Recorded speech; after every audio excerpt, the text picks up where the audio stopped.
अस्सलाम वालेकुम नाज़रीन, मैं हूं आपका मेज़बान खालिद जमील और आप देख रहे हैं प्रोग्राम मुकदमा अवाम का। और इलेक्शन शेड्यूल अनाउंस हो गया। इसके बाद केपी और पंजाब में बड़ी हलचल जो है वो देखी जा रही है। पाकिस्तान तहरीक इंसाफ जिसके मुसलसल गुज़श्ता चंद हफ्तों महीनों से हम ये देख रहे थे कि उनके सीनियर रहनुमा पहले गायब होते थे और फिर वो प्रेस कॉन्फ्रेंस करते थे या वो इंटरव्यू देते थे और तहरीक इंसाफ से अलहदगी ऐलान करते थे। अब पाकिस्तान तहरीक इंसाफ में लोगों की वापसी का सिलसिला शुरू हो रहा है। पहला एक बड़ी अनाउंसमेंट जो है लतीफ़ खोसा जो पाकिस्तान पीपल्स पार्टी से ताल्लुक़ रखते हैं, उन्होंने पीटीआई में शमूलियत का ऐलान किया और कुछ ऐसी ही बातें आ रही हैं कि आने वाले दिनों के अंदर मज़ीद कुछ लोग या तो वापस आएंगे या पीटीआई में शामिल होंगे। और जावेद हाशमी जो पीटीआई के साथ भी रहे और उससे पहले नून लीग के साथ वाबस्ता रहे, उनका भी एक बहुत बड़ा बयान था कि मौजूदा जो हालात हैं वो इन हालात में तहरीक इंसाफ के साथ खड़े हैं। दूसरी तरफ PMLN के अंदर जो है कि इख्तलाफात की खबरें, टूट फूट की खबरें जो हैं कि वो भी मंजर आम पर आ रही हैं। और उसमें ख़ास तौर के ऊपर पंजाब और केपी के अंदर की दो बड़े अहम नाम जो साबिक प्राइम मिनिस्टर भी रहे नून लीग के और जो साबिक वज़ीर आला भी रहे केपी के अंदर, शाहिद खाकान अब्बासी और सरदार मेहताब अब्बासी, इन्होंने भी नून लीग से राहें जुदा की हैं। शाहिद खाकान अब्बासी साहब तो शायद इलेक्शन ही ना लड़ें, मेहताब अब्बासी आज़ाद हैसियत में इलेक्शन लड़ना चाहते हैं। और फिर एक और बड़ा अहम मामला जो है वो इलेक्शन कंडक्ट का है, जिसके अंदर डिप्टी कमिश्नर रिटर्निंग अफसर होंगे। क्या डिप्टी कमिश्नर एक तरफ जो है कि वो इंतखाबी जलसे जो तहरीक इंसाफ के साथ जो कुछ हो रहा है पिछले 6 महीनों में, उनके ग्राउंड्स के अंदर पानी छोड़ा जाएगा या इंटरनेट सर्विस डाउन की जाएगी अगर वो वर्चुअल जलसे करेंगे, और उनके जो है कि वो 16 MPO या 3 MPO के तहत ऑर्डर जारी होंगे, और दूसरी तरफ उनके कागजात नामजदगी मुस्तरद या मंजूर किए जा रहे होंगे। तो ये सारे इख्तियारात एक ही ऑफिसर के पास होंगे जो डिप्टी कमिश्नर है, और DRO भी होगा। तो ऐसे हालात के अंदर इलेक्शन में क्या माहौल बनेगा, आज हम इस प्रोग्राम में अपने ही चारों सूबाई ब्यूरो चीफ जो हमारे हैं उनको भी शरीक करेंगे गुफ्तगू में, उनसे इनपुट लेंगे। और नेशनल चीफ रिपोर्टर हमारे जो जावेद शहजाद साहब इस्लामाबाद स्टूडियो हमारे साथ हैं। इस शावर से फरीदुल्ला साहब जो ब्यूरो चीफ KP हैं हमारे, वो, और फिर लाहौर से उमर दराज गोंदल साहब जो पंजाब के तमाम जो मामलात हैं वो देखते हैं। इसमें हम शुरू कर रहे हैं और फिर हम प्रोग्राम के अगले हिस्से में सिंध और बलूचिस्तान से भी अपने जो ब्यूरो चीफ साहिबान हैं उनसे भी इनपुट लेंगे। जावेद शहजाद, आपसे मैं शुरू करता हूँ और एक ख़बर आपसे ये शेयर कर रहा हूँ। रावलपिंडी में दूल्हे के साथ जो है वो हाथ हो गया, और वो हाथ ये हुआ कि उन्होंने अपनी शादी के लिए ऑर्डर की नई शेरवानी और दर्जी ने उनको पुरानी शेरवानी दे दी, और जब उन्होंने पहनी और पता चला तो वो फिर बारात लेकर जो है कि वो दुल्हन के घर के बजाय वो कंज्यूमर कोर्ट पहुंच गए, जहां पे उन्होंने मुकदमा कर दिया। मियां नवाज शरीफ साहब जो है कि वो दूल्हा बनकर लंदन से आए थे 21 अक्टूबर को, लेकिन 21 अक्टूबर से लेके अब तक जो उनकी सियासी सरगर्मियां नज़र आ रही हैं, लगता है कि क्या उनको भी शेरवानी कहीं दिखाई गई थी नई या पुरानी, कोई उनके साथ तो हाथ तो नहीं हो गया कि इतने खामोश और इतने जो है कि वो पस मंज़र में दिखाई दे रहे हैं। खालिद साहब, बहुत शुक्रिया, थैंक यू वेरी मच। आप जिस तरफ इशारा कर रहे हैं ना कि मियां नवाज शरीफ साहब को शायद कोई शेरवानी दिखाई गई है या शायद उनको पुरानी शेरवानी पहना दी जाए, मेरा नहीं ख्याल कि मियां नवाज शरीफ साहब पुराने पैकेज भी इस दफ़ा चलेंगे। नए पैकेज के साथ आए हैं, नए अज़म के साथ आए हैं और नए एक विजन के तहत उन्होंने आगे आना है। और ये शेरवानी वाला जो इशू है तो ये देखें, मियाँ साहब के पास कई शेरवानियाँ हैं, कितनी मरतबा वज़ीर आज़म रह चुके हैं और कितनी उनके पास पड़ी भी होंगी। तो मेरा नहीं ख्याल कि उन्हें भी इस बार पुरानी शेरवानी की ज़रूरत पड़ेगी और नई शेरवानी उनकी बननी है। और अभी तक रावलपिंडी इस्लामाबाद में तो उसका ऑर्डर नहीं दिया गया, लेकिन ये तय है कि शेरवानी उनकी नई होनी है। और पुराने पैकेज पे और ओल्ड इज़ गोल्ड वाले मामलात पे मियां नवाज शरीफ साहब इस दफ़ा नहीं चलेंगे। और आप देख रहे हैं मियां साहब की जो ट्यून है वो हिसाब भी लेना चाह रहे हैं, हिसाब किताब भी करना चाह रहे हैं, और इस हिसाब किताब की वजह से कुछ मामलात हल्के फुल्के डिस्टर्ब भी हुए हैं, किसी जगह पैनिक भी हुआ है कि मियां साहब ने ये क्या कहना शुरू कर दिया है। लेकिन मेरा ख्याल है कि जनरल इशफाक परवेज़ कहनी अक्सर कहा करते थे खालिद साहब कि जब हम माजी में उलझ जाएंगे तो आगे बढ़ने के रास्ते बंद हो जाएंगे, आगे बढ़ा नहीं जा सकेगा। अच्छा, ये बताएं कि बड़े सीनियर अरकान शाहिद खाकान अब्बासी साहब, ऐसे वक्त में जब मियां नवाज शरीफ साहब को नाअहल किया गया, वज़ारत उज़्मा से अलग किया गया, तो उस वक्त उन्होंने शहबाज शरीफ की बजाय शाहिद खाकान अब्बासी साहब पे एतबार किया था और उनको प्राइम मिनिस्टर बनाया था। वो भी अब अलग हो चुके हैं। सरदार मेहताब अब्बासी हज़ारा डिवीज़न में उनकी नुमाइंदगी किया करते थे, governor KP, chief minister KP रहे। वो क्यों अलग हो रहे हैं? ऐसी सीनियर क़यादत क्यों अलग हो रही है? नवाज शरीफ साहब वापस आए हैं, फिर तो तमाम पुराने लोगों को, तमाम नौजवान लोगों को भी इकट्ठा होना चाहिए था, लेकिन ये क्या हो रहा है? देखिए खालिद साहब, जिस तरह बिलावल भुट्टो ने कहा था ना कि जो पुराने बाबे हैं, जो सियासी बाबे हैं, इनसे जान छुड़ानी चाहिए। और मुस्लिम लीग नून के अंदर जो इस वक्त चीफ ऑर्गेनाइजर हैं मरियम साहबा, उनकी भी यही ख्वाहिश है कि जो पुराने पुराने लोग हैं उनकी जो है नया टैलेंट आना चाहिए, नौजवानों को आना चाहिए। शायद खकान अब्बासी साहब की आपने बात की, मैं आपको बताऊं कि शायद खकान अब्बासी साहब जब प्राइम मिनिस्टर बने, खाली मियां नवाज शरीफ साहब की राय नहीं थी कि इनको बना दिया जाए। मेरा ख्याल है कि उस वक्त के जो चीफ ऑफ आर्मी स्टाफ थे जनरल कमर जावेद बाजवा, उनकी भी ये ख्वाहिश थी कि शायद खकान अब्बासी के ख़ानदान और जनरल बाजवा के ख़ानदान का जो रिश्ता है ना, वो इतना गहरा है कि आप ये समझें कि साबिक जो आर्मी चीफ थे, उनकी शादी, उनका जो वलीमा था, शायद खकान अब्बासी साहब के वाले साहब ने करवाया था और बड़ी क्लोज कम्युनिकेशन थी।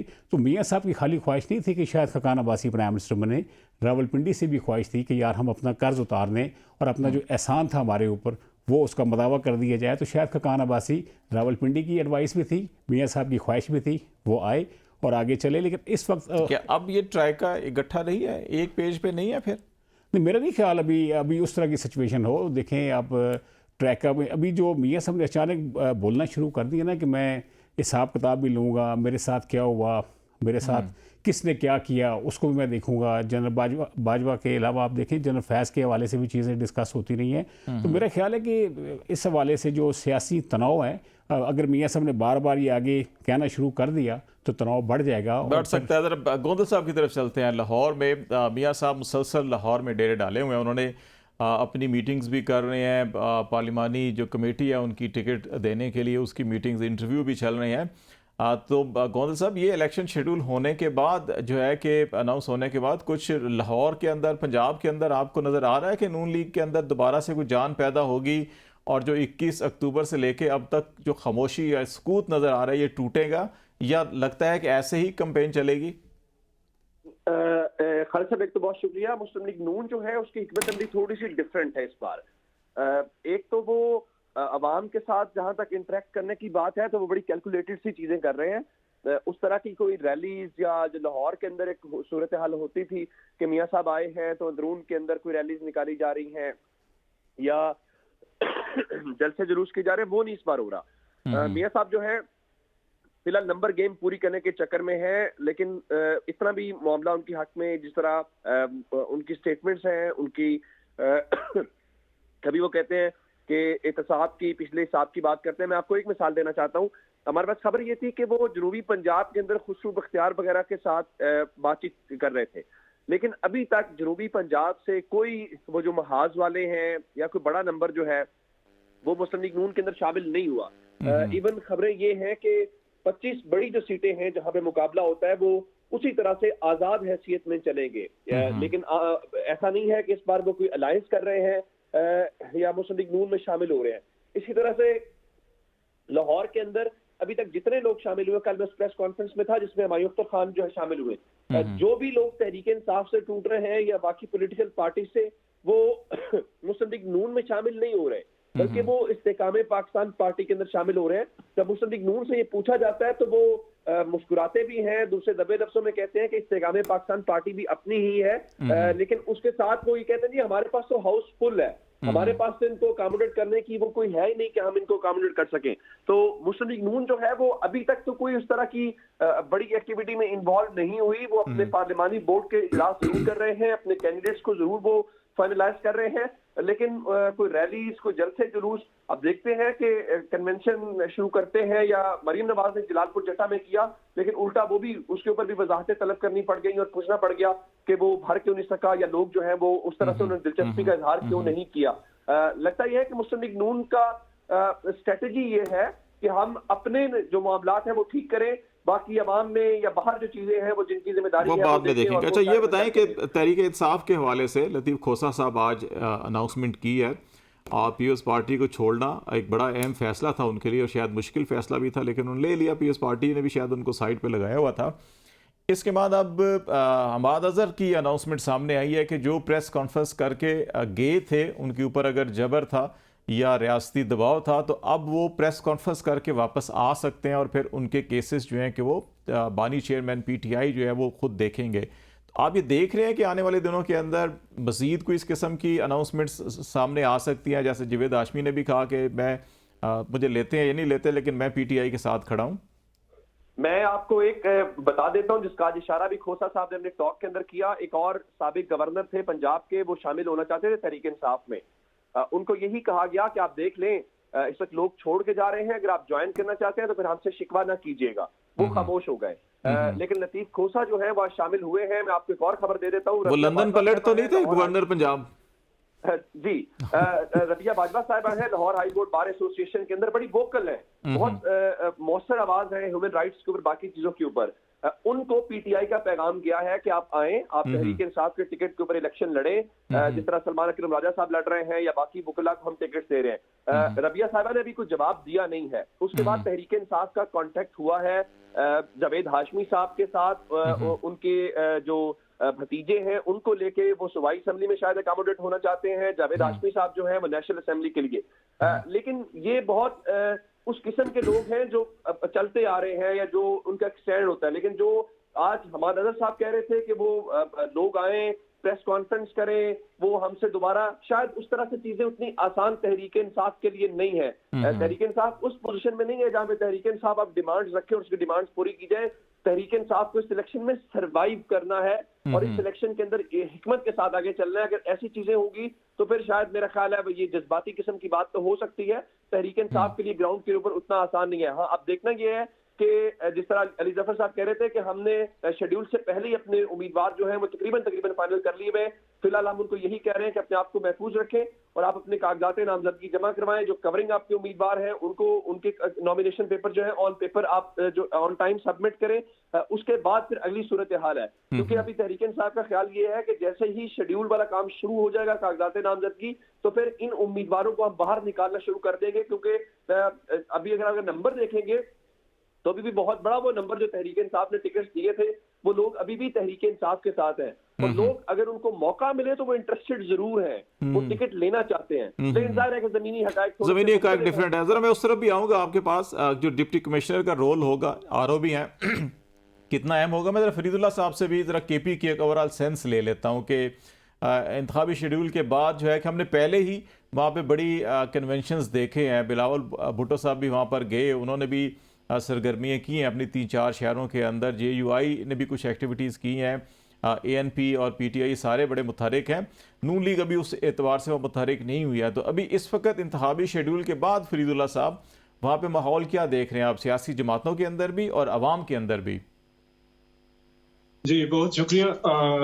ये 3 सियासी जमातें हैं जिसका आपने जिक्र किया, PTI, ANP और किसी हद तक JUI। इनकी सरगर्मियां जारी हैं और वो भी बहुत ज्यादा लिमिटेड, मतलब कन्वेंशन की हद तक। कोई बड़ा जलसा या जुलूस या इस तरह का वो नहीं हुआ। पाकिस्तान पीपल्स पार्टी की सरगर्मियां भी पूरी सूबे में कन्वेंशन की हद तक महदूद रही। लेकिन जो PTI के चंद लोग बोनेर में, बनू में या दूसरे डिस्ट्रिक्ट्स में, इनके चारसद्दा में जो कन्वेंशन हुई और जिस तरीके से लोग उसमें शामिल हुए, या मतलब उनके जो पार्टी के लोग थे शामिल हुए, तो इससे ये अंदाजा लग रहा है कि आहिस्ता आहिस्ता जो PDM की और फिर उसके बाद जो केयरटेकर गवर्नमेंट थी, उनकी पॉलिसियों ने वापस न सिर्फ उन वर्कर्स को वापस अपनी पार्टी के साथ मजबूत कर दिया, बल्कि जिन लोगों के इख्तिलाफात थे PTI के साथ, आहिस्ता आहिस्ता वो भी उनके साथ हमदर्दी कर रहे हैं और इनके वोट बैंक में इजाफा हो रहा है। और इसकी वजह सिर्फ ये है, अब आप देखें पेशावर के 13 सूबाई असम्बली और 4 कौमी असम्बली, इसमें अगर मुकाबला होगा तो वो ANP, PTI और JUI के दरमियान होगा। ANP ने उनकी जो सरगर्मियां हैं वो मुसलसल जारी हैं और कल भी उन्होंने मुख्तलिफ जो इजला है, स्पेशली जो जम कबाइली इजला है वहाँ के लिए और पेशावर डिस्ट्रिक्ट के बाद इजला में कौमी और सूबाई के जो टिकट हैं वो जारी किए हैं। नून लीग की जो सरगर्मियां हैं वो ना होने के बराबर है। आपने जिस तरह शुरू में जिक्र किया कि सरदार मेहताब जैसे आदमी, वो मेरे ख्याल में मियां नवाज शरीफ से ज्यादा उम्र में ज्यादा नहीं होंगे, लेकिन सरदार मेहताब, अब्दुल सुबहान, Iqbal Zafar जगड़ा and so many other, जो उनकी सीनियर कारकुन है या जो ओहदेदार है और की पोस्टों पे रहे, पॉलिसी साजों में है, उनको भी बिल्कुल एक तरफ इग्नोर किया है। उनकी किसी किस्म की एक्टिविटीज अभी तक पुख्तनख्वा में नजर नहीं आई। तो जो नौजवानों के अंदर उनका- कोई पॉपुलैरिटी, नौजवानों के अंदर पिज़राई, नई क़यादत वहाँ पे अमीर मुकाम और इस किस्म के लोग ही हैं ना वहाँ पे अभी तो बस वही लोग जो अमीर मकाम के इर्द गिर्द हैं वही लोग हैं जो बाकी नजरियाती लोग हैं। न तो ये वो नौजवानों में अपना वोट बैंक बना सके, न उनको अट्रैक्ट किया, बल्कि इब्तदाद से सुना है कि 4 सूबाई असम्बली और 2 कौमी असम्बली के लिए नॉमिनेट किए हैं। किसने ये अभी पता नहीं है, क्योंकि जो सूबाई सदर है वही मुतहर्रिक है, लेकिन वो उनकी सरगर्मियां भी अपने आबाई हल्के और इब्तदाद हजारा डिवीजन तक महदूद है। मुस्लिम लीग नून की, जमात इस्लामी की भी सरगर्मियां जारी हैं और उन्होंने भी बहुत ज्यादा अपने लोगों को टिकट वगैरह दिए हैं इलेक्शन के लिए। लेकिन असल मसला जो है वो सिक्योरिटी का है, और सिक्योरिटी की जो थ्रेट्स है, पेशावर हाई कोर्ट में जो रिपोर्ट सूबाई हुकूमत ने जमा की है उसमें ANP, JUI और PTI को वो मुश्किल ये सिक्योरिटी का इशू हम प्रोग्राम के अगले हिस्से में भी डिस्कस करेंगे। मैं जरा उमर दराज से एक चीज़ और पूछना चाह रहा हूँ, फिर उन्होंने शायद कहीं जाना भी है। ब्रेक से पहले उमर ये बताएं कि जो DRO का रोल होगा, डिप्टी कमिश्नर सारे लगाए गए हैं, और फिर जो RO या ARO हैं वो भी एडिशनल डिप्टी कमिश्नर या इंतज़ामिया से लिए गए हैं। तो आप पंजाब के अंदर जो ब्यूरोक्रेसी का मिजाज हमेशा से रहा है और इस वक्त भी जो सूरत हाल है उसके अंदर क्या देख रहे हैं कि आने वाले दिनों के अंदर कागजात नामजदगी का दाखिल होना, मुस्तरद होना, एतराज़ लगना, बहुत सारे मामला जो है कि इवन जलसे जुलूस की इजाज़त देना, NOC देना, सारे मामला एक ही इस मनसब के पास होंगे। तो ये कैसा आपको देख रहे हैं कि माहौल क्या बनेगा? खालिद साहब, मेरी जाती राय आप इसको कह सकते हैं कि तहरीक इंसाफ ठीक है, उनके कंसर्न्स अपनी जगह के ऊपर वो कहते हैं कि ये MPO के ऑर्डर्स जारी करते हैं, ये इस वक्त नून लीग को फेवर कर रहे हैं या इनको गवर्नमेंट कंट्रोल कर सकती है।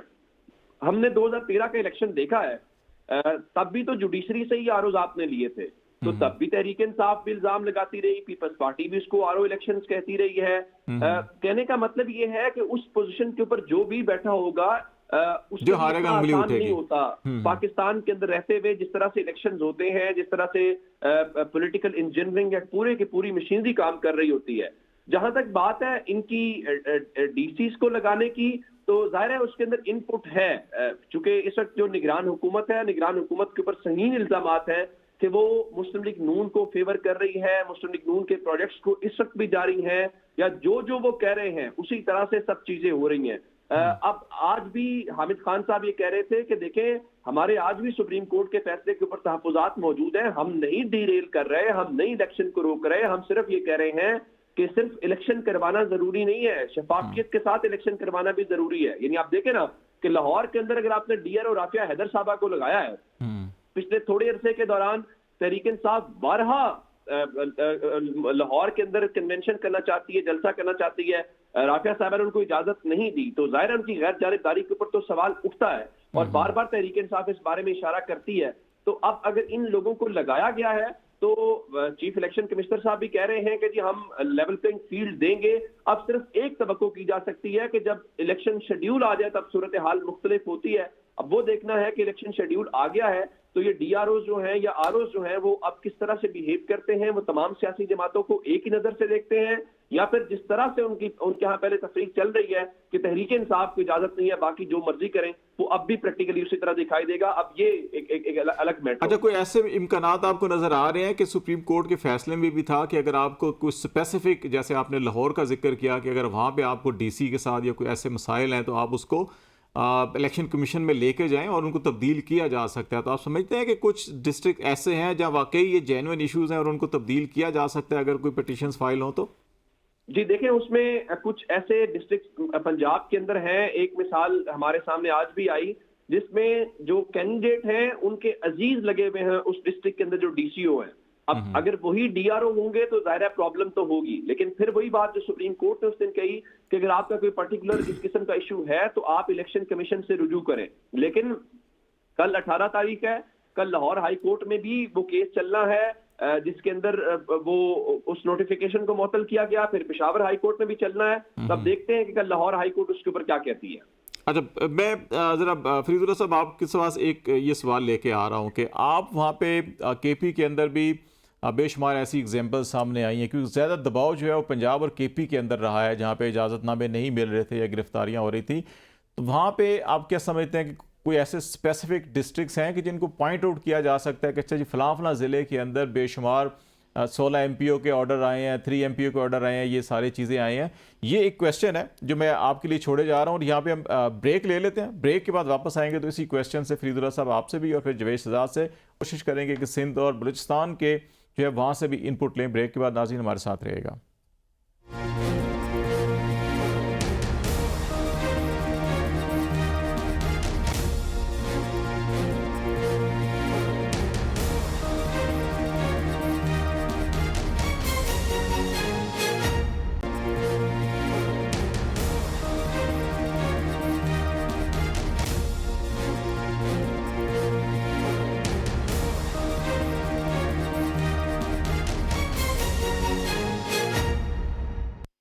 वेलकम बैक नाज़रीन। प्रोग्राम में बातचीत हम कर रहे हैं इंतखाबी शेड्यूल के अनाउंस होने के बाद जो सियासी हलचल मची हुई है। तहरीक इंसाफ के अंदर सियासतदान शामिल हो रहे हैं। एक मौसम था जहाँ पे छोड़ा जा रहा था, प्रेस कॉन्फ्रेंसें की जा रही थी, इंटरव्यूज़ दिए जा रहे थे और लोग छोड़ रहे थे, लेकिन अब कुछ वापसी का अमल शुरू हुआ है। नून लीग के अंदर कुछ पतझड़ का मौसम नज़र आ रहा है।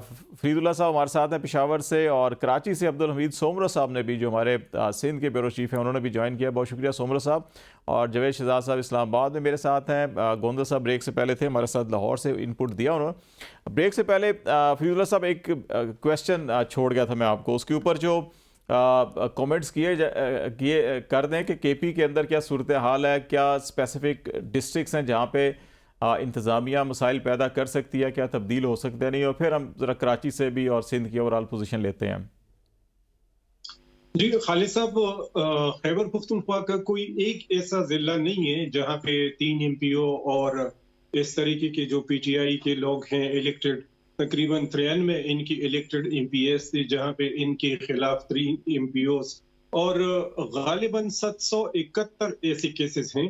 लेकिन और इसी वजह से कल जो पेशावर हाई कोर्ट के डिविजनल बेंच है वो समाअत करेगी उस एप्लीकेशन की, वो उसकी कि उन्होंने कहा था कि इलेक्शन अदलिया की निगरानी में की जाए।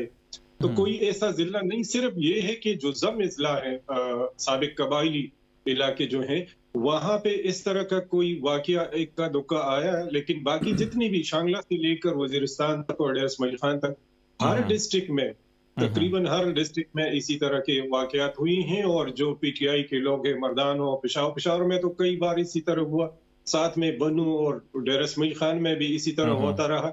इब्तिबाद वगैरह जो है वो निस्बतन, क्योंकि स्पीकर वहां का था मुश्ताक गनी जो सूबाई असम्बली का, तो वहां निस्बतन कम रहा इसका वॉल्यूम।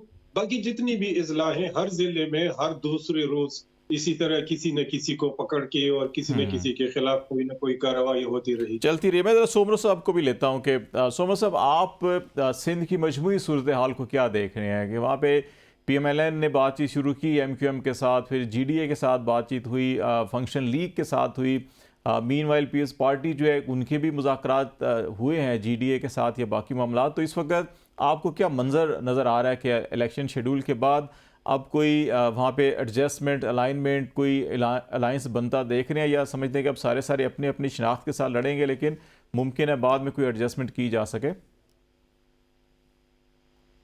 जी खालिद साहब, इसमें मसला जो है ना वो दरपेश है। जो भी पाकिस्तान पीपल्स पार्टी की मुखालिफ जमातें हैं वो अपने अपने तरफ से कोशिश कर रही हैं कि वो दूसरों को अपने साथ मिला लें, लेकिन उनको काफ़ी मुश्किलात का सामना करना पड़ रहा है, क्योंकि यहाँ पर जो मुत्तहिदा कौमी मूवमेंट है, अब इस वक्त जो मुश्तरका पीर साहब वगैरह के पास जो आखिरी इनका इजलास हुआ है उसमें मुत्तहिदा कौमी मूवमेंट JUI फजल रहमान ग्रुप, उसके अलावा GDA और PML नून जो है उन्होंने भी अलग उनसे मुलाकातें पीर साहब वगैरह से की थी। ताहम अभी तक उसमें जो मेच्योरिटी है उस इत्तेहाद में वो नहीं आ सकी है। सब इलेक्शन शेड्यूल के इंतजार में थे और अब इलेक्शन शेड्यूल भी आ गया है। तो अब आने वाले हफ्ते में इनकी एक और गैदरिंग होने वाली है और कोशिश की जाएगी कि इस इत्तेहाद को जो है अब वो अमली जामा पहनाया जाए और पीपुल्स पार्टी जो इस वक्त सिंध में खासतौर पे सिंध के दीगर कराची के अलावा जो दीगर अजला हैं वहां पर एक बड़ा स्टेक रखती है और पीपुल्स पार्टी के लोग जो है वो उनके साथ अब तक इंटेक्ट हैं। तो ये परेशानी का आलम है। और अगर हम सियासी सूरत हाल को देखेंगे, नून लीग को देखेंगे, तो बशीर मेमन को कोई भी बड़ा इलेक्टेबल जो है वो अब तक नहीं मिल सका है। छोटे मोटे लोग जिनके अपने जाती और ग्रुही इख्तलाफात इलाकों में अपने अपने होते हैं, उन्होंने जरूर शमूलियतें की हैं। तो इस वजह से जो है ये सिंध में इस वक्त अभी तक जो पीपल्स पार्टी का मामला है अब वो काफी इस वक्त बेहतर पोजीशन में पीपल्स पार्टी नजर आ रही है। लेकिन पीपल्स पार्टी के लोग भी कुछ टूटेंगे। इलेक्शन के टिकट जो है वो अब पीपल्स पार्टी फाइनल करने जा रही है और चंद दिनों के अंदर वादे हो जाएगा कि कौन से हल्के में किसको पार्टी दे रही है। तो उसके बाद जो जिनको टिकट नहीं मिलेगा तो तवक्को की जा सकती है कि कुछ वहां से जो पेड़ है उसमें कुछ शाखें गिरेंगी, कुछ पत्ते गिरेंगे जो दूसरों के हिस्से में आएंगे। ताहम मुत्तहिदा मूवमेंट और PSP का जो इलाक हुआ, अब MQM की तरफ से कोशिश की जा रही है कि उनका जो पुराना उरूज खासतौर पे जो शहरी इलाकों में था उसको किसी तरह से वापस। अच्छा, ये बताएं कि नून लीग की दो एक चीज़ें पूछना चाहूँगा। क्या बशीर मेमन साहब के जिम्मेदारियां संभालने के बाद नून लीग वहाँ पे कमज़ोर हुई है? क्योंकि पहले भी कोई इतनी ज़्यादा मजबूत नहीं थी सिंध के अंदर नून लीग। और दूसरा ये कि MQM के साथ उनके मामलात कहाँ तक पहुँचे हैं? क्योंकि अभी भी लाहौर से या बाकी शहरों से जो खबरें, इस्लामाबाद में भी जो उनकी लीडरशिप है, कोई इतनी हौसला अफजा चीज़ें नहीं है, कोई एडजस्टमेंट, अच्छा इतनी सीटें करेंगे इतने नहीं करेंगे, शायद उसके ऊपर कोई चीज़ें बन नहीं पा रही। तो आपके पास क्या इतलात हैं? हवाले से मैं आपको बताऊं कि बशीर मेमन को नून लीग लिया ये सिंध में तो मियां साहब की ख्वाहिश के तहत ये सब हुआ है। इस हवाले से अगर आप मैं क्या बोलूं, क्योंकि शाह मोहम्मद शाह साहब जो है वो तकरीबन जो मुश्किल तरीन दौर था नवाज शरीफ साहब के ऊपर, उसमें उसने एक साबित कदमी उसकी नून लीग के साथ रही और मियां साहब के भी उनको काफी मीडिया पे और मुख्तलिफ जगहों पे उनको उनके हवाले से उनकी शख्सियत को वो प्रोटेक्ट करते रहे, उनका दिफा करते रहे। तो अब अचानक जो बशीर मेमन की एंट्री दी गई,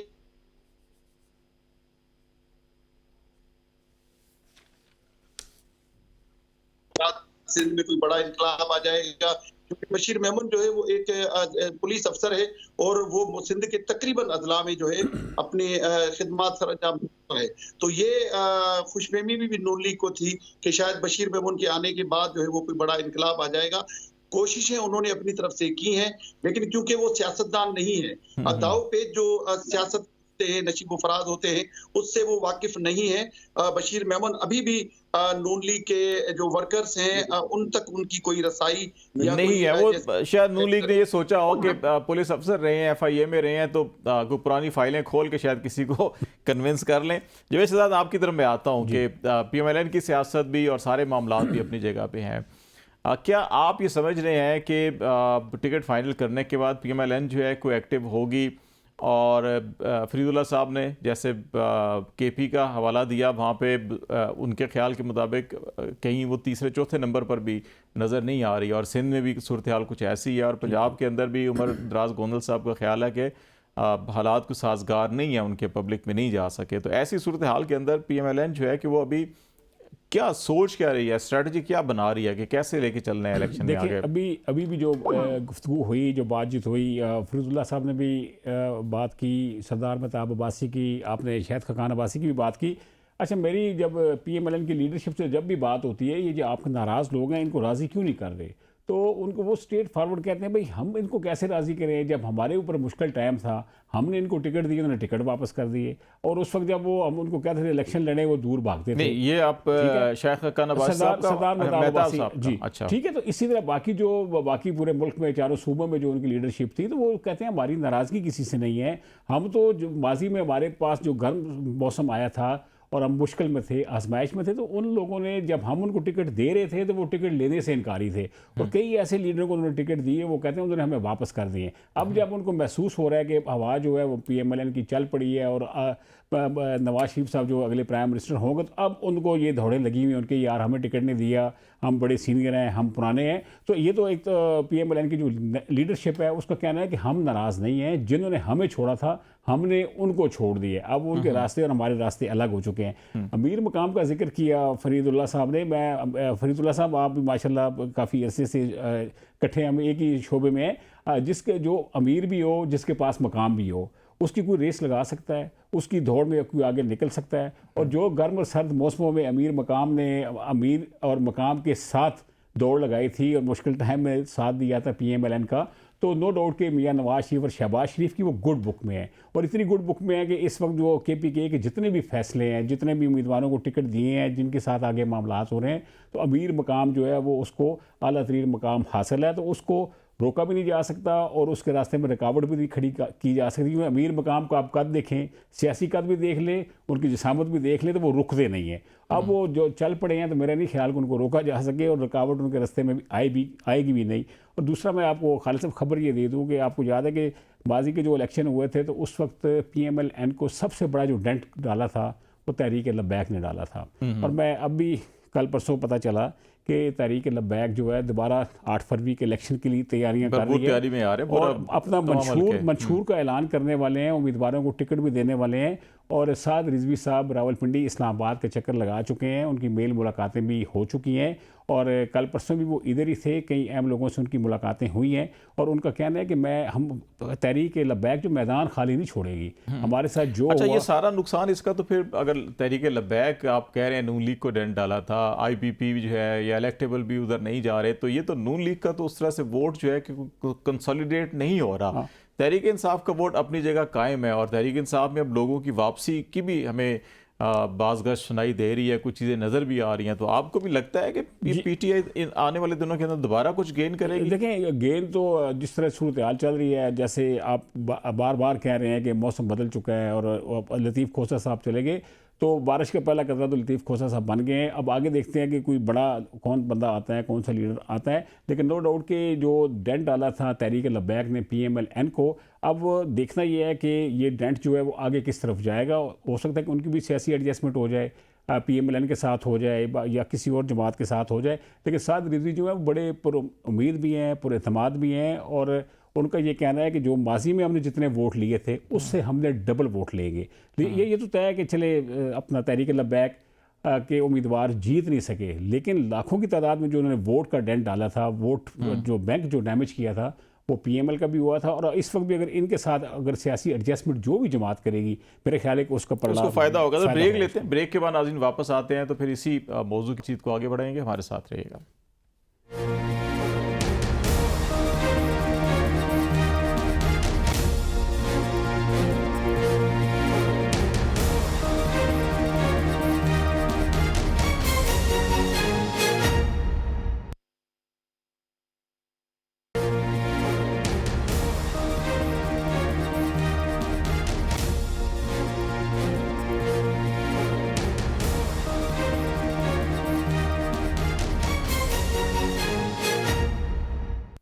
वेलकम बैक नाज़रीन। प्रोग्राम के इस हिस्से में हम ज़रा बलूचिस्तान पे भी बात करेंगे और रिजवान सई जो हमारे क्वेटा बलूचिस्तान के ब्यूरो चीफ हैं, उन्होंने भी ज्वाइन किया है। अब्दुल हमीद सोमरो सिंध कराची से हमारे साथ हैं और जवेद शहजाद इस्लामाबाद से हमारे साथ रहेंगे। रिजवान, ज़रा मैं आपके पास आता हूँ, मुझे ये बताइएगा कि इलेक्शन शेड्यूल तो आ गया, इससे पहले हमें बलूचिस्तान के अंदर बड़ी हलचल सी ये नज़र आई थी कि पीपल्स पार्टी ने भी फोकस किया हुआ था, नून लीग ने भी फोकस किया हुआ था और सबकी ये कोशिश थी कि किसी तरह से बाप पार्टी को अपने साथ मिला लिया जाए या इंजमाम कर लिया जाए या इत्तेहाद कर लिया जाए। कुछ लोगों ने पार्टी को छोड़ा, शामिल भी हुए और JUI जो है वो भी एक बड़ा फैक्टर है बलूचिस्तान के अंदर। और PTI ने अभी कुछ वहाँ पे वर्कर कन्वेंशंस किए और वहाँ पे एक रीज़नेबल साइजेबल जो है क्राउड नज़र आया उनके यहाँ। तो अभी आपको क्या माहौल नज़र आ रहा है इंतखाबी शेड्यूल के बाद? क्या अलाइनमेंट होती नज़र आ रही है? कौन किसके साथ खड़ा होगा? अपनी आज़ाद हैसियत में सारे होंगे या क्या इस वक्त नज़र आ रहा है आपको? बहुत शुक्रिया जमील साहब। मैं आपको बताऊं कि बलूचिस्तान में जैसे ही हम देख रहे हैं कि इलेक्शन शेड्यूल जो है वो जारी हुआ तो बिल्कुल जिसको कह सकते हैं कि एक सियासी हलचल जो है वो पैदा हो चुकी है। हर तरफ से जो है हम देख रहे हैं कि नए इत्तेहाद बनते नजर आ रहे हैं और पुराने इत्तेहाद जो है वो टूटते नजर आ रहे हैं। आपने बात की मियां साहब के आने की और जरदारी साहब की यहाँ के क़याम की, तो इस हवाले से मैं आपको बताऊं कि सबसे पहले पाकिस्तान पीपल्स पार्टी की जानिब से जो है वो यहाँ पर जो जितने भी इलेक्टेबल्स थे उनको कोशिश की जा रही थी कि उनको अपने साथ शामिल किया जा सके। ज़हूर बुलेदी उसमें शामिल थे, जो सलीम खोसा इसमें शामिल थे। इस तरह के बड़े नाम जो इलेक्टेबल्स थे उन्होंने एक दफा पाकिस्तान पीपल्स पार्टी में शमूलियत के हमने देखा है कि एक दौर चला, उसके बाद वो दौर एकदम रुक सा गया और काफी गैप के बाद जब मियां साहब वतन वापस आए और बलूचिस्तान का उन्होंने दौरा किया तो तकरीबन 8 के करीब जो इलेक्टेबल्स थे उनके साथ बाकी एक बड़ी तादाद थी कबायली सियासी रहनुमाओं की, उन्होंने भी पाकिस्तान मुस्लिम लीग नून में शमूलियत इख्तियार की।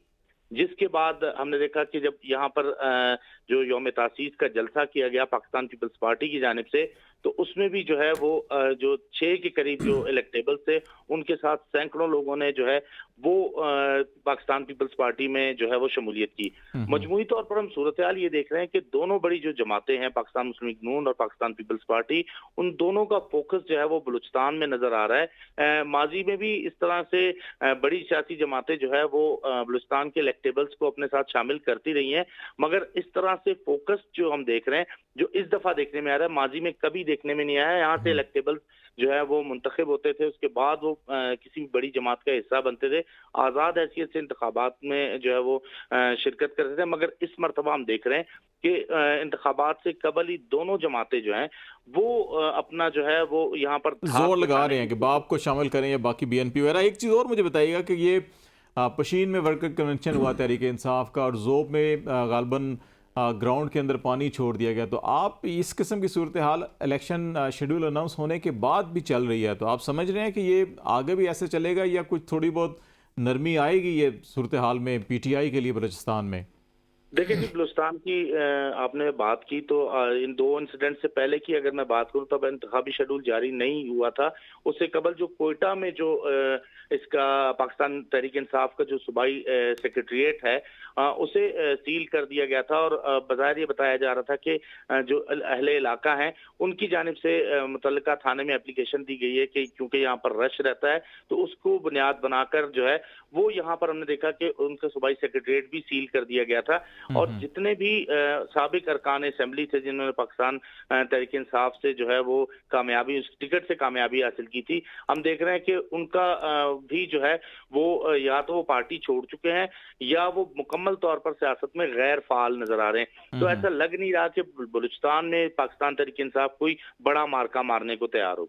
चल मैं सोमर साहब आपकी तरफ आता हूँ। एक चीज़ जो इंतज़ामिया के ज़रिए इलेक्शन हो रहे हैं, इस्लामाबाद में कुछ इस किस्म की खबरें गर्दिश कर रही हैं कि पंजाब सिंध और इस्लामाबाद के जो IG साहिबान है या चीफ सेक्रेटरी हैं उनको तब्दील किया जाए ताकि वो जो एक गैर जानिबदारी की बात है वो की जा सके। तो आप देख रहे हैं कि सिंध के अंदर इस वक्त जो ये दोनों इंतज़ामी और पुलिस के सरबराहान हैं कि उनकी कोई असर अंदाज हो रहे हैं इस प्रोसेस के ऊपर, और अगर तब्दील हो गए तो उससे बेहतरी आएगी? साहब मैं आपको बताऊं कि जो सिंध की जो अपोजिशन जमातें थी उनके मुतालबे पर न सिर्फ IG सिंध तब्दील हो चुके हैं बल्कि जो चीफ सेक्रेटरी हैं वो भी तब्दील हो चुके हैं। उसके अलावा सिंध वाहिद सूबा है जहां पर जो छोटे मोटे अफसरान हैं उनकी करवा दिए गए हैं, क्योंकि यहाँ पर जो पीपल्स पार्टी मुखालिफ जमातें हैं उनको ये एतराज था कि 15 साल से सिंध में जो है वो पीपल्स पार्टी की हुकूमत है और तमाम तर अफसरान अब उनके सपोर्टर बन चुके हैं, तो उनको हटाना लाजमी है। तो बहुत सारे अफसरान को यहाँ पर इंतजामी अफसरान को न सिर्फ SSPs अजला के तब्दील किए गए हैं बल्कि डिप्टी कमिश्नर तक के भी तबादले कर दिए गए, ACs के भी तबादले कर दिए गए हैं। तो ये कहना कि भाई उनके हवाले से जो है किसी किस्म की कोई तहफ़्फ़ुज़ात है। अब हाल ही में सूबाई जो इलेक्शन कमिश्नर थे एजाज अनवर चौहान, उनके ऊपर भी ये इल्जाम आयद किया जा रहा था कि वो जियाले हैं और पीपल्स पार्टी को सपोर्ट कर रहे हैं, तो अब उनका भी तबादला कर दिया गया है। तो एक सिंध के अंदर तो ऐसा जबरदस्त माहौल अपोजिशन जमातों के मुतालबों पर बनाया गया है कि अब उनके पास कोई जवाब नहीं है कि वो किसी किस्म का कोई इल्जाम लगा सकें।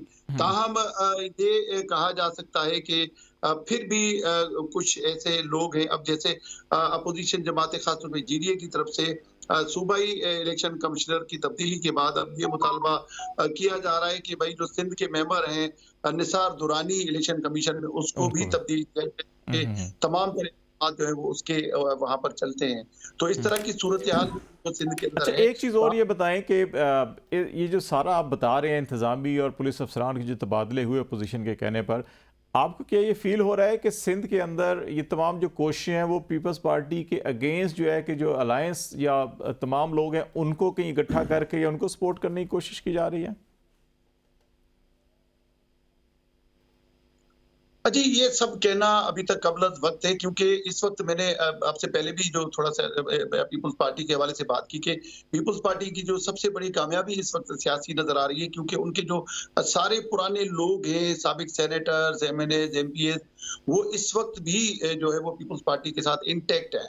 वो उनके साथ हैं, उनको शिकायत के बावजूद भी जो है वो पार्टी को छोड़ने के लिए तैयार नहीं है, क्योंकि सिंध में अगर आप देखें तो पीपल्स पार्टी पहले देहाती इलाकों में या कराची के अलावा जो दीगर अजला हैं वहां पर तो कामयाबियां हासिल करती ही थी, लेकिन अब कराची के मेयर भी जो है वो पीपल्स पार्टी के बन चुके हैं, और पीपल्स पार्टी की जमातें जो है न सिर्फ हैदराबाद का मेयर उनका है, कराची का है, उसके अलावा यूनियन काउंसिल सतह तक भी अब पीपल्स पार्टी ने जो है वो अपना नेटवर्क बढ़ा दिया है। तो यकीनन जो आने वाले इंतखाबात हैं उसमें ये काउंसलर्स और पीपल्स पार्टी काफ़ी गेन करेगी। मैं जवेद सदात आपकी तरफ आता हूँ कि 2-4 मिनट हमारे पास हैं कि आप ये बताएं कि इस्लामाबाद के अंदर भी बहुत सारी बातें चलती रही हैं और डिप्टी कमिश्नर आईजी के तबादले की बात चलती रही। इस्लामाबाद हाई कोर्ट के अंदर दोनों अफसरान के खिलाफ तौहीन अदालत की कार्रवाई भी चल रही है, और फिर डिप्टी कमिश्नर के बारे में तो 2 दफ़ा इलेक्शन कमीशन ने ख़त लिखा इस्टेब्लिशमेंट डिवीजन को, लेकिन लोग कहते हैं जी आहद चीमा साहब बैठे हैं और वो पूरी इस्टेब्लिशमेंट को कंट्रोल कर रहे हैं, और वही जो है कि इलेक्शन के अंदर भी तमाम ज़िलों के अंदर जो ये सारी प्लान किया जा रहा है वो उसी को लुक आफ्टर कर रहे हैं। तो आप समझते हैं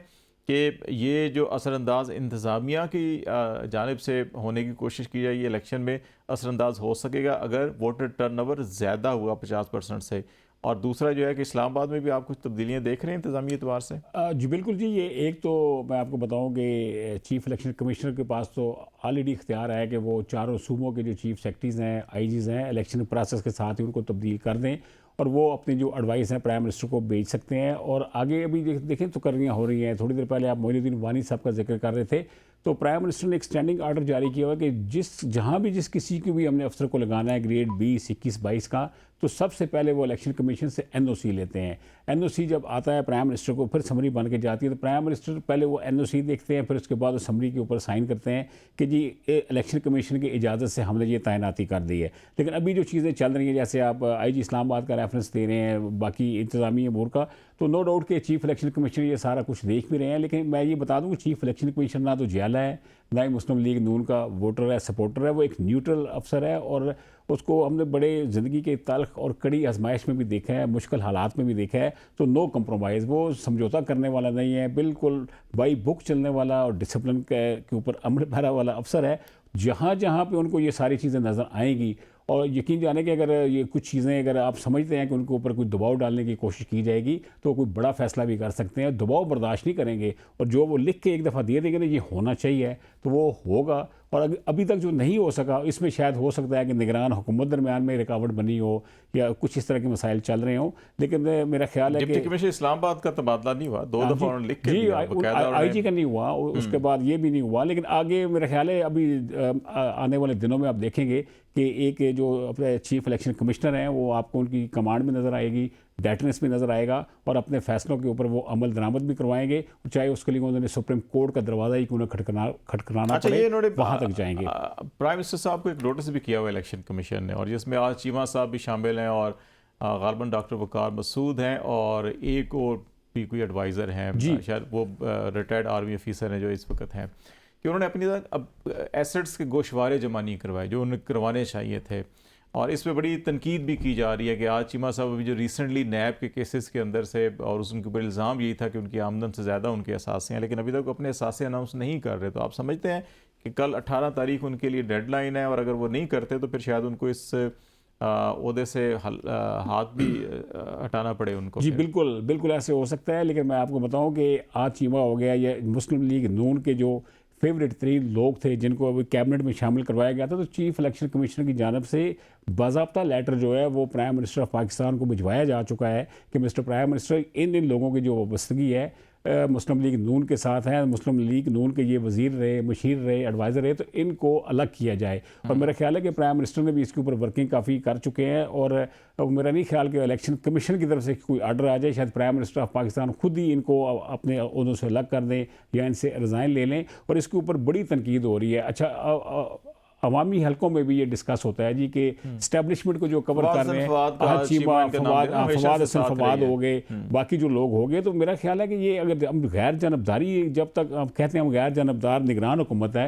तो ये गैर जानबदारी तो ना रही ना, फिर इसके ऊपर तो सारी उंगलियां उठती हैं। और मेरा ख्याल है कि इलेक्शन कमीशन के एक्शन से पहले प्राइम मिनिस्टर जो है वो खुद एक्शन ले रहे हैं इसके ऊपर, और हो सकता है कि वो उनसे रिज़ाइन ले लें, और इलेक्शन कमीशन जाने से पहले ये खबर शायद सामने आ जाए। तो ये गोशवारे नहीं देंगे अपने? अब गोशवारे देंगे, गोशवारे भी देंगे। और गोशवारे किसके पास, मतलब देखिए सारी की सारी डिटेल ब्यूरोक्रेट जो होता है उसके गोशवारे छुप नहीं सकते, उसकी जो पर्सनल फाइल है। रिजवान, एक चीज़ आपसे पूछना चाहूँगा कि क्विकली 1 मिनट में बताइएगा कि मजमूई जो सिक्योरिटी सूरत हाल है बलूचिस्तान की, केपी और बलूचिस्तान की ओर बहुत नज़र रखी हुई है लोगों ने कि या यहाँ पे जो सूरत हाल है वो कहीं ना कहीं इलेक्शन के लिए कोई ख़तरा तो नहीं पैदा कर सकती? आप क्या असेसमेंट आपकी क्या है बलूचिस्तान के हवाले से?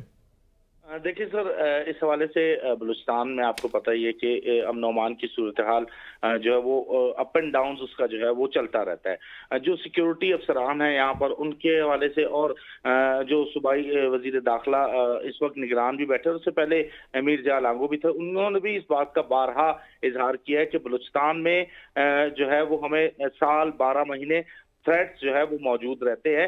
ताम उसको न्यूट्रलाइज करने के लिए, उसका तदारुक करने के लिए जो सिक्योरिटी इदारे हैं वो अपनी काविशें कर रहे हैं, और उनका यही कहना है, और जो सिक्योरिटी अफसरान है उनकी जानिब से भी ये तासुर दिया जा रहा है कि अमन ओमान की सूरत हाल पर 0 टॉलरेंस होगी, और उस पर जो है अमन ओमान के हवाले से हर किस्म की जितने भी वसाइल है वो बुरेकार लाकर सिक्योरिटी इंतजाम को मजीद मुकम्मल किया जाएगा। इसके बावजूद जी चले कंप्लीट कर लें। तमाम इसके बावजूद हम देख रहे हैं कि जो थ्रेट्स है वो कई बलूचिस्तान के कई ऐसे अजला हैं जहां जो है वो काफ़ी ज़्यादा जो है वो इस तरह की सूरत हाल से मुतासर हो सकते हैं। ताहम कोशिश सिक्योरिटी इदारों की और सूबाई निगरान सूबाई हुकूमत ये कोशिश कर रही है कि अमन ओमान की सूरत हाल को यकीनी बनाया जा सके। चलिए, बहुत शुक्रिया रिजवान सईद आपका, अब्दुल हमीद सोमरो आपका भी, जावेद शहजाद बहुत शुक्रिया। नाज़रीन, इलेक्शन की मजमूई सूरत हाल के ऊपर आज हमने बातचीत की। आज तक के लिए इतना ही। खालिद जमील को इजाज़त दीजिए। अल्लाह हाफिज़।